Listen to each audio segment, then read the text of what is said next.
The Cleveland Browns quarterback situation is quite a show, but it's the Dillon Gabriel show on Saturday as Shedeur Sanders has an oblique injury, and he will not most likely not be playing in the Browns' second preseason game. Let me ask you, what are your perspective on the Browns quarterback situation? I think you were there covering Browns-Panthers joint training camp, and that was quite an ordeal. Shedeur had a hell of a start, I think, in his first start, but what are your thoughts on the Browns quarterback situation headed into their second preseason game? Yeah, I think, Bailey, it's still TBD, right? Yep. So, they've got Joe Flacco, the veteran guy. You're always going to wonder, hey, how long can Joe Flacco go? Just from the standpoint that he's like 40 years old. That's about it. But right. I think that's a solid option, but not the long-term option, obviously. And so you really wanted to see one of these younger guys kind of take charge, and that's Dillon Gabriel, as you mentioned, and Shedeur. And it's just kind of ironic that last week, Shedeur Sanders, and I was at that preseason game in Carolina, he really made the most out of his opportunity. And part of the opportunity being that he played almost 3 full quarters. It's 45 plays that he played. I mean, that was an extended look. And for a guy who had not received any reps with the first team during training camp and maybe none with the second team, I mean, he really kind of showed that once he gets out there and he can ball a little bit, that some of his, natural talents and not natural in the sense that he's not a skilled technician at quarterback, but just some of his skill was able to, get him through that night. And then he gets hurt. And now Dillon Gabriel will have the same opportunity because Dillon Gabriel didn't play because he's had a hamstring injury. And so this will give the Browns an opportunity to evaluate Dillon maybe as well as they were able to evaluate Shedeur. And I say evaluate because the one thing that happened last week with all that time that Shedeur had, on the field was the fact that they had so many different types of situations, right? True, very true. I mean, he even had a play where he did a quarterback sneak on 4th and short. He was backed up near his own goal line one time. He got possession one time after a turnover with a short field, 2 red zone opportunities, a lot of 3rd and longs. And so you got to see him execute in a lot of different situations. So maybe Dillon Gabriel will get that. But to answer your question, I know it's a long-winded answer for you, but in terms of, what the Browns will do at quarterback, I think it's twofold. I think, you get ready for week 1, and that's pretty much going to be Joe Flacco. Yeah. And then after that, you figure who's your developmental guy? Who do we feel more confident in moving forward? And, Dillon Gabriel was drafted in the 3rd round and Shedeur in the 5th round. So a lot of people read that to say, okay, Dillon Gabriel has a leg up because of that. And that's a fair assumption, but I don't think that's the end all at all. And saw what Shedeur could do on the field. Let's see what Dillon Gabriel can do when he gets an opportunity to play. Even though it's preseason, it's vanilla and all that, it's the opportunity to be able to put your best foot forward when you have the opportunity to play. Absolutely. And I think Saturday is a massive, massive teller for the Browns quarterback situation going forward. It's a massive test for Dillon Gabriel because I think, Jarrett, I don't know if you can see how passionate the Sanders and the Colorado fans coming over to Cleveland are. They're very passionate. And I think a lot of people are rooting against Dillon Gabriel. And that's no knock on the kid. That's just the Sanders media power. That's the power of it. Now, I think Dillon Gabriel has the potential to really put a leg in his quarterback competition. If he goes out and plays well, that is going to really light some things up in the quarterback competition. But if he goes out there and struggles, and I don't know how you feel about this, but I think they may roll him out there with some starters. I don't expect all starters, but I think they'll have more, he has been taking reps with the 1s and 2s a lot more than Shedeur. We saw Shedeur go out there with 3s and 4s playing well. If I expect them to roll out with more starters, so it's going to be telling for Gabriel's performance on Saturday. Going back to what you said about Shedeur and the Panthers game, one of my favorite things, you mentioned this, So many different looks for Shedeur. Him coming out of under center, something we didn't see at Colorado at all. There's so many different things. Him adjusting and reading blitzes in the pocket. I mentioned that early in the game, he seemed kind of flustered, at least in the early parts. We saw him kind of drift into his old habits of drifting back and rolling back in the pocket. That second touchdown pass where you had a linebacker blitz through the B gap, running back kind of took a second to recognize it. But once Shedeur stepped to the side and trusted that the running back was going to make that block, and he gets that ball in there. That was one of my favorite parts of Shedeur's preseason performance. Going back to what you mentioned, what are your thoughts on that? Yeah, and I love the way you just broke all that down, my man.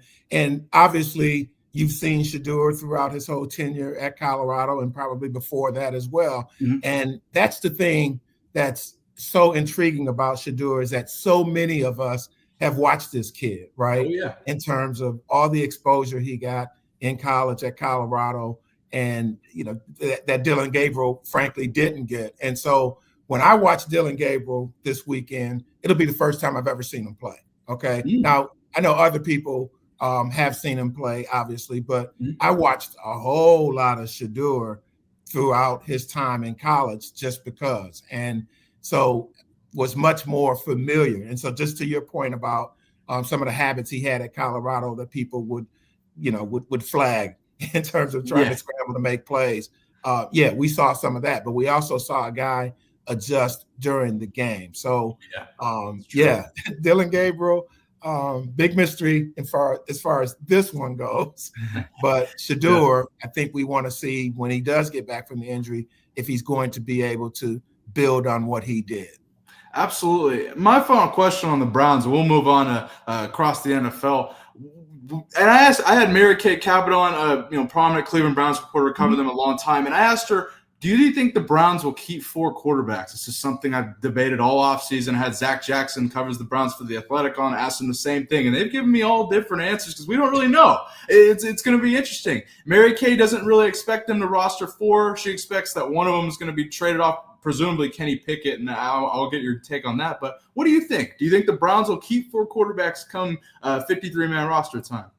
Yeah, I like what Mary Kay said. If they can trade one, because the quarterback position is still just the most valuable position in football, and particularly in the NFL for what we're talking about.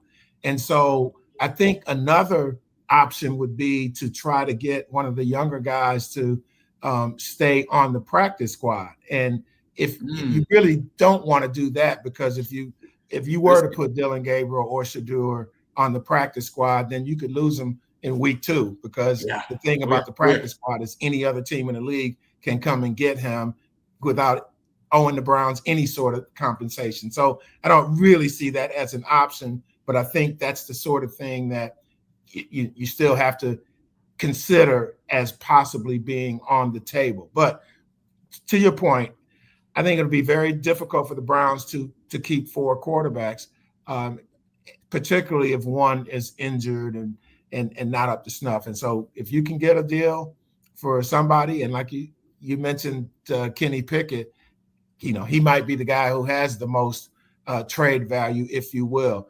So for them to move from Pickett, though, let me tell you what's going to happen. They're going to have to really feel good about one of these young quarterbacks, because Joe Flacco's a snap away. And let's not forget Tyler Huntley, who was signed a couple of weeks ago by the Browns when Pickett and Dillon had the hamstring injuries. He's got to be a factor too in terms of our readiness for week 1. So if you were to trade, say, a Kenny Pickett, then would you be better off with a Snoop Huntley as the number 2, or do you feel good enough about one of these young guys to say, we'll go into the season knowing that Joe Flacco could be just a snap away from being injured, which you can say about any player on any team, obviously. No doubt. And here's my hypothesis on this. Kenny Pickett played for Kellen Moore last season in Philly. We've seen quarterback. New Orleans got an interesting quarterback situation going on, and it only spirals after their first week of the preseason. I think with Kenny Pickett having a hamstring injury, not really taking a lot of reps in practice, not playing in now 2 preseason games, from the sense I got that was they wanted Kenny to compete for the starting spot. And I think 2 preseason games in, if he doesn't really return next week, I think he could be he may be the odd man out in the Browns quarterback room. You mentioned Snoop Huntley. Mary Kay said that he's more of a camp body, so it'd be hard for me to see that they'd prioritize him over the rookie. That said, he was just there, and so he knows Stefanski's system to an extent. So it's interesting. It's going to be interesting to see how this plays out. To your point, I don't think if they put either of those guys, especially Shedeur, on a practice squad, they're going to be plucked pretty quickly, I think. No? Yeah. No, I agree. I agree. And I think the thing with Snoop Huntley is the fact that he's a veteran guy who has had some snaps in the league. So, sure, you may not want to have a rookie being one snap away, but if you've got a veteran guy who could be there for an emergency, just like they brought him in, camp body or not, whatever. All these guys that are not locks to make the team right now are camp bodies. So let's not minimize that possibility, but I understand the context. I mean, here's a guy who was brought in because of injuries after camp opened. So you wouldn't expect that he'd be that guy, but if everybody's hurt, then what do you have? Yeah, absolutely. The Browns are. I think Shedeur is an extremely talented player. I think Gabriel is extremely talented too. It's really who is going to fit best in Stefanski's offense, and I think we're going to find that out pretty soon. We can see on Saturday. We'll see how Gabriel looks. I'm excited. I'll be watching. I think a lot of people will be watching as well.